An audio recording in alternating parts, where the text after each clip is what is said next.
What's up mga kapapa J? Nandito ako sa amin, baka naghahanap kayo ng baboy. Meron ako. At eto, meron ako isa ditong oversize. Inahin ata ito. Hindi ko maano. Ito, meron kami dito isa. Tsaka may paparating kami mamaya. Eto, tingnan nyo yung baboy. Ayan mga kapapa J. Ito siya mga kapapa J. Tingnan nyo na lang. Kung gusto nyo, kung ayaw nyo, sige, pwede lang din po. Yan po. At wala na nga po kami stock ngayon na pero bumiyahe mga part 2 na lang.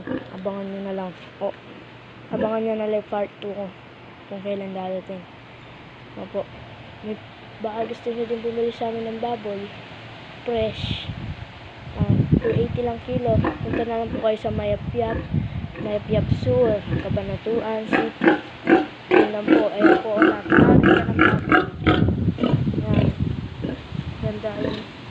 Ganda siya. So, abangan nyo na lang sa part 2 ang parating kong baboy na napakaganda. Okay. Shoutout po sa mga nagpapa-shoutout sa akin. Subscribe na po kayo. Papa J lang, malakas.